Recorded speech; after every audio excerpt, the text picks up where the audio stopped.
Hi guys, welcome to Cherry explains. तो मरजान ना आतिश के पास खड़ी होती है और वो उसको बोल रही होती है कि लाइक अब हमें अपना ये रिलेशनशिप ना तोड़ देना चाहिए। तो आतिश उसे बोलता है कि देखो मरजान, तुम मेरा सब कुछ हो, राइट? तो अब मैं तुम्हें कैसे छोड़ूं, ये मुझे समझ में नहीं आ रहा कि मैं क्या करूं क्या नहीं। अगर हमारा प्यार ही तुम्हें खुश नहीं रख पा रहा तो मैं भी तुम्हें कभी खुश नहीं कर पाऊँगा मरजान। ये बात हमेशा याद रखना। और इतना कहते ही ना मतलब आतिश की आंखों में से ना पानी निकलने लग जाता है। वो बोलता है कि शायद मैं तुम पर गिव अप नहीं करना चाहता था, पर अब मुझे लग रहा है कि मैं तुम पर गिव अप कर दूँगा।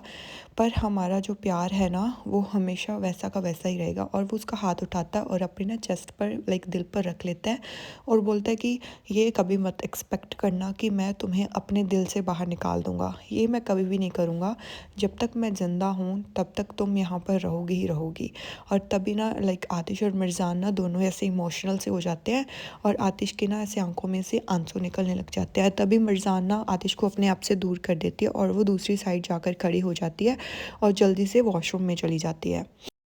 फिर ना हमें दिखाया जाता है असली को। तो असली ना जेल में होती है, तो वहाँ पर ना लाइक वो बहुत ज़्यादा ऐसे फील कर रही होती है कि मैं मरजान की वजह से क्या क्या बन गई यहाँ पर आकर। ये मरजान की बच्ची को तो मैं छोड़ूंगी नहीं। तो उसके साथ जो और लेडी होती है ना उसको बहुत ज़्यादा उस पर गुस्सा आ रहा होता है और असली ना से कॉन्टीन्यूसली बोलती रहती है। तो ना फाइनली वो ज़ोर से बोलती है कि चुप चुप हो जा लड़की। तो ना वो उसकी तरफ देखती है, असली ऐसे उसकी तरफ गुस्से में। तो फिर वो लड़की बोलती है कि मैं ना तुम्हारे से ना थक गई हूँ, मुझे ना ऐसे गुस्सा आने लग गया तुम्हारे ऊपर। तो वो बोलती है कि फिर मैं क्या करूँ? हाँ, अगर तुम्हारा सर चकरा रहा है तो मैं क्या करूँ इसमें? तो तुम चुप करके नहीं बैठ सकती? तो असली ना फिर उसको बहुत कुछ सुनाती है। वो बोलती है अगर मैं तुम्हें ज़्यादा दुख दे रही हूँ ना तो अपनी आंखें बंद कर लो, ठीक है ना?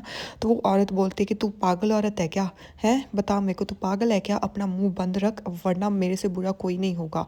और मेरे को ना ऐसे मत कर कि मैं तुम्हें कुछ कहूँगी नहीं। मेरा अगर दिमाग फिर गया ना तो मैं देखना तुम्हारे साथ क्या करती हूँ।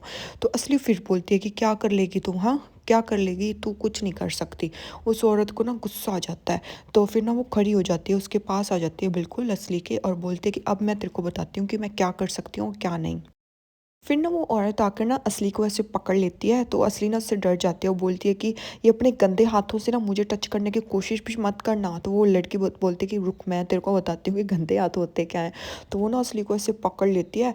तो वो ना उसको लाइक जेल की वो होती है ना बार्स, उस पर लगा लेती है। तो उसका गला दबाने लगती है। तो वो ना ज़ोर ज़ोर से ऐसे ना चिल्लाने लगती है। वो बोलती है कि जितना चिल्लाना है ना उतना चिल्ला, यहाँ पर तुझे ना कोई भी बचाने नहीं आएगा। अब मैं तुझे सबक सिखाती हूँ। तो बोल रही थी ना मैं क्या कर लूँगी तुम्हारा, अब मैं बताती हूँ कि मैं क्या कर लूँगी। तो वो लड़की ना फिर से ऐसे लाइक असली ज़ोर ज़ोर से ना ऐसे हेल्प हेल्प करती रहती है। पर वो बोलती है कि शट अप, यहाँ पर कोई भी नहीं आएगा। अब मैं तेरे को बताती हूँ कि तू कौन है कौन नहीं। तो फिर ना वो उसका पकड़ लेती है। फिर उसको वो बोलती है कि समझती क्या है हाँ अपने आप को तू? तो यहाँ पर कब की बकवास करी जा रही है, मैंने तुझे मना किया था ना। फिर वो असली को पकड़ती है और ज़ोर से ना बेंच पर उसका सर मारती है और उसका ना सर लगता है। तो ना वो ज़ोर ज़ोर से असली वहाँ पर रोने लग जाती है। तो वो औरत कहती है ना रो रो, जितना रोना है ना उतना रो, तेरा रोना भी यहाँ पर कोई भी नहीं सुनेगा। और वैसे भी तुम प्रिंसेस अपने घर पर होगी, यहाँ पर तुम कोई प्रिंसेस नहीं हो, समझ में आई? और आगे से मेरे साथ पंगा लिया ना तो हिसाब लगा लेना अपना। और इतना कहकर वो लड़की जाकर बैठ जाती है और असली ना ज़ोर ज़ोर से रोने लगती है। मेरे को इस पर तरस क्यों आ रहा है भाई। फिर उसके बाद हमें सीन दिखाया जाता है कि मरजान ना कपड़े चेंज वगैरह करके अपने बेड पर वेट कर रही होती है आतिश का। तो आतिश वहाँ पर आता है, दवाई उठाता है और मरजान को दे देता है और उसका कंबल ठीक करता है। फिर ना वो सोचता है कि काश हम हमेशा के लिए यहीं पर रहें, अब मैं इसके अलावा कुछ नहीं कर सकता। आज ये रात हमारी एक दूसरे के सामने अकेलों की आखिरी रात है। फिर ना वो उसका कंबल ठीक करता है और उसके ऊपर दे देता है। तो जैसे वो जाने लगता है ना तो मरजान ना फिर उसका हाथ पकड़ लेती है। तो आतिश ऐसे शॉक हो जाता है और उसकी तरफ ऐसे देखता है। तो मरजान ना उसकी तरफ ऐसे देखती रहती है और कुछ नहीं बोलती। फिर ना उसको बाद मरजान उसका हाथ और खींचती है और बोलती कि प्लीज़ मत जाओ। तो आतिश उसकी तरफ ऐसे देखता है शॉकिंगली। तो फिर ना मरजान अपने बेड से ना थोड़ा सा साइड पे हो जाती है और उसका हाथ पकड़कर उसको बोलती है कि प्लीज़ यहाँ पर बैठ जाओ। तो आतिश ना वहीं पर बैठ जाता है। यार ये डाइवोर्स ले क्यों रहे हैं, मतलब चाहते क्या हो यार तुम लोग। फिर उसके बाद ना मरजान आतिश को बोलती है कि क्या तुम मुझे कोई अच्छी सी बात सुना सकते हो? तो आतिश ऐसे सोचने लगता है। तो बोलता है कि क्या बात सुनाऊँ? वो बोलती है कुछ भी। फिर वो बोलता है कि मैंने ताहिर से बात सुनी थी। तो मरजान ना ऐसे हंसने से लगती है। वो बोलती है कि अच्छा ताहिर, कौन ताहिर? मैं तो किसी ताहिर को नहीं जानती। कौन ताहिर है? और वैसे ताहिर ताहिर नाम ना मेरे को सुना सुना लग रहा है।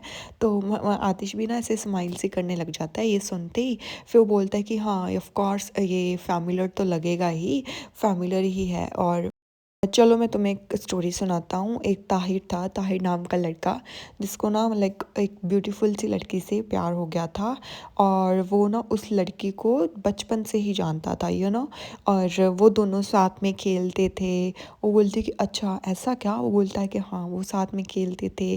फिर बोलती कि अच्छा तो वो उस लड़की का नाम क्या था? तो वो बोलता है कि उसका नाम था ब्यूटीफुल मरजान। तो मरजान ना फिर स्माइल करने लगती है इतना सुनते ही। फिर उसके बाद मरजान फिर उसको बोलती है कि हाँ ये नाम भी मुझे अच्छा ऐसे लग रहा है कि सुना सुना हो, जैसे मैंने लाइक पता नहीं कौन है मरजान भी। फिर वो बोलता है कि हाँ मैंने उसको बहुत बार देखा है। और ना आतिश फिर उसकी तरफ ऐसे देखकर स्माइल सी करने लग जाता है। फिर उसके बाद हम देखते हैं कि फिर वो आतिश ना उसको बताता है कि वो एक बहुत सुंदर सी लड़की है, बहुत ज़्यादा सुंदर है।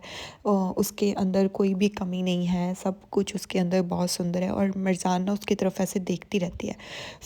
फिर ना मिर्ज़ान कहती है कि देखो तुम अब ना मुझे ऐसे फ़ोर्स करके ना कि मैं बहुत ज़्यादा सुंदर हूँ, बहुत ज़्यादा सुंदर हूँ, कह कह कर ना मुझे खुद को बुला दोगे। फिर वो बोलता है कि ले मैं तो तुम्हें बता रहा हूँ कि मिर्ज़ान बहुत सुंदर लड़की है और वो ताहिर था जो वो सुंदर लड़की के प्यार में पड़ गया। तो मिर्ज़ान ना उसकी तरफ ऐसे देखती रहती है। फिर ये दोनों ऐसे बातें करती रहती है। फिर वो बोलते हैं कि उसको क्या अच्छा लगा उस लड़की में। वो बोलता है कि लाइक उसका आइज़ का कलर, उसके बाल, उसका फेस, उसका सब कुछ, लाइक सब कुछ, उसका माउथ, उसके दांत। यार ये क्या हो रहा है यहाँ पर? फिर ना वो बोलता है कि लाइक सब कुछ अच्छा लगा। तो मरजान ना उसकी तरफ ऐसे कॉन्टीन्यूसली देखती रहती है। फिर आतिश ना उसके बाद उसको एक्सप्लेन करने लग जाता है कि जब वो एंग्री होती है, लाइक गुस्सा करती है, तो उसके जो सर पर लाइंस बनती है और उसके लाइक चिन पर जो डिम्पल पड़ता है वो लाइक हर कुछ मुझे उसका सब कुछ पसंद है। तो ना मरजान देखती रहती है और मरजान ना फिर अंदर ही अंदर ऐसे सोचने लग जाती है कि अब इस रात के बाद हम कभी भी अकेले साथ में नहीं होंगे और ये कभी भी नहीं साथ में जा पाएंगे हम। और शायद ये रात आखिरी रात होगी हमारी एक दूसरे के साथ। फिर ना मतलब जो आतिश है ना वो मरजान को ऐसे उसकी क्वालिटीज़ गिनाता रहता है। लाइक मरजान फिर उसकी ना ऐसे बातें सुनती सुनती रहती है। और जो आतिश है ना वो उसको सब कुछ एक्सप्लेन करता करता ही रहता है।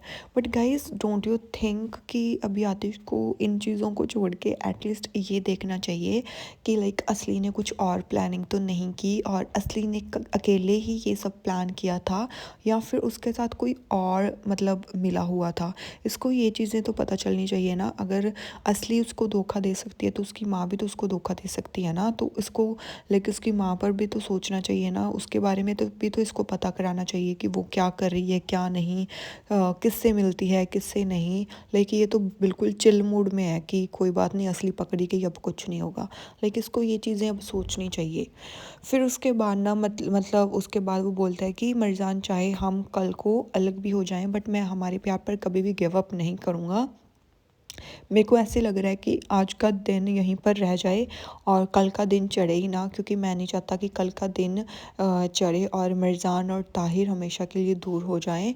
पर हमेशा ये बात याद रखना कि ताहिर और मिर्ज़ान का प्यार बहुत बड़ा है और ये कभी भी कम नहीं होगा।